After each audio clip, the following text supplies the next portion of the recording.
Ce soir, c'est un rendez-vous crucial.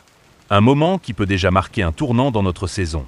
Parce qu'à 19h30 GMT, le Real Madrid joue son 6e match de Liga et l'objectif est clair, réaliser le 6/6. 6e match, 6e victoire, 6e preuve que ce Real n'est pas seulement fort, mais qu'il est tout simplement injouable. Et soyons honnêtes, combien d'équipes en Europe peuvent se vanter d'un tel parcours? À ce jour, seulement 2, le Real Madrid et Liverpool. Voilà le niveau. Voilà la barre que nous avons mise. Alors ce soir, l'enjeu n'est pas simplement de gagner face à Levante. Non. L'enjeu, c'est de confirmer cette série, d'envoyer un message clair. Le Real est en mission. Levante, parlons-en. C'est une équipe piégeuse, une équipe qui n'a rien à perdre. On les connaît, ils aiment jouer les troubles fêtes. Ce genre d'adversaire qui te met la pression non pas parce qu'ils sont meilleurs, mais parce qu'ils jouent libérés. Et c'est exactement le type de match où une équipe peut se relâcher. Mais le Real Madrid de cette saison ne doit pas tomber dans ce piège.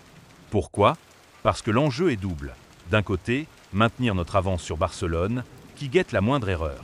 Et de l'autre, continuer à imposer notre rythme, continuer à montrer que cette équipe n'est pas une équipe de passage, mais bien une machine de guerre. Alors, qui sont les hommes forts pour ce soir? Bien sûr, il y a Kylian Mbappé. On ne va pas se mentir, le Français est en train de justifier absolument chaque espoir placé en lui. Meilleur buteur du championnat, il marque presque à chaque rencontre. Il est en feu, il est injouable. À côté, il y a un dossier plus sensible, Vinicius Junior. Notre Vini. On sent qu'il est dans une période de doute. Ce n'est pas qu'il joue mal, loin de là. Mais il y a quelque chose qui coince. Peut-être cette sensation que Xavi Alonso, depuis l'arrivée de Mbappé, ne lui fait pas toute la confiance qu'il mérite.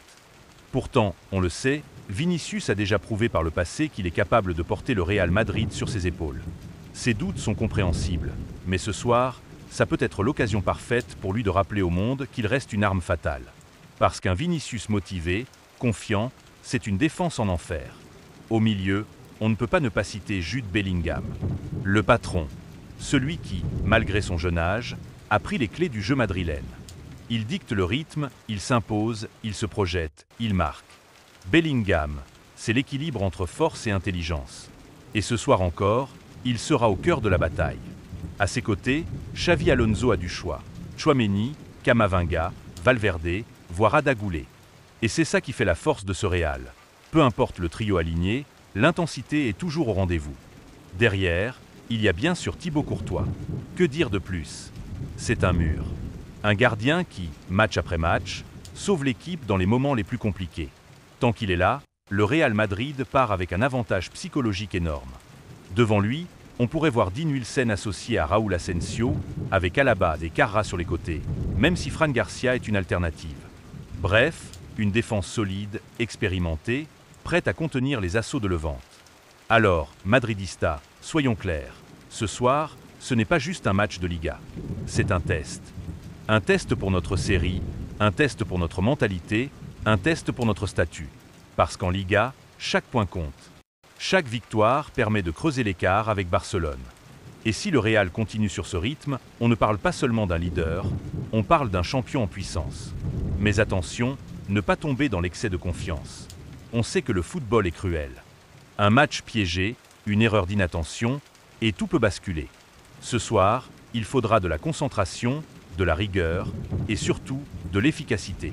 Parce qu'un Real Madrid qui convertit ses occasions, c'est un Real Madrid qui gagne.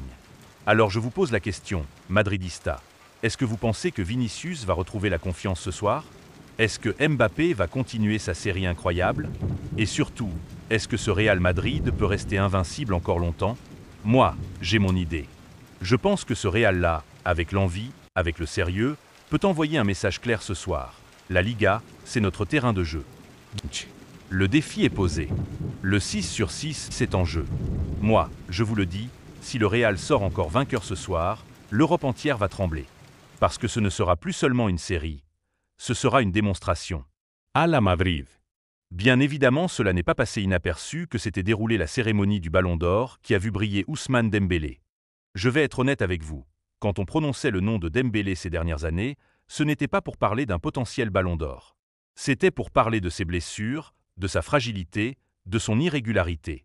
Beaucoup de gens le voyaient comme un éternel espoir, comme un joueur spectaculaire mais incapable d'atteindre la constance nécessaire pour faire partie des plus grands. Et pourtant, il l'a fait. Ce trophée qu'il tient aujourd'hui dans ses mains, c'est bien le Ballon d'Or, la récompense ultime, le Graal. Parce qu'au-delà du trophée, il y a une leçon de vie, un message d'inspiration. Et ça, franchement, ça vaut autant que le Ballon d'Or lui-même. Ousmane Dembélé, c'est d'abord une histoire de talent brut. Né à Vernon, grandi à Évreux, il a toujours été ce gamin insaisissable, ce dribbleur fou capable de ridiculiser 3 joueurs sur un crochet. Dès le départ, on voyait qu'il avait quelque chose de spécial. Quand il débarque à Rennes, puis explose à Dortmund, tout le monde se dit « Voilà, on tient un futur crack ». Et effectivement, ses débuts en Allemagne sont spectaculaires. À Dortmund, sous Thomas Tuchel, il devient rapidement l'un des joueurs les plus excitants d'Europe. Ses dribbles, sa vitesse, sa capacité à éliminer. C'est un joueur qui faisait lever les foules. Le Barça ne s'y trompe pas, et après le départ de Neymar, il décide de miser sur lui pour plus de 100 millions d'euros. Un transfert historique. Mais c'est là que l'histoire prend une tournure beaucoup plus compliquée. Parce qu'à Barcelone, Ousmane Dembélé ne va pas connaître une ascension linéaire. Non. À la place, il va enchaîner les blessures. Trop souvent. Trop longtemps. Ischio-jambiers, quizzes, genoux, reshoots, absences interminables.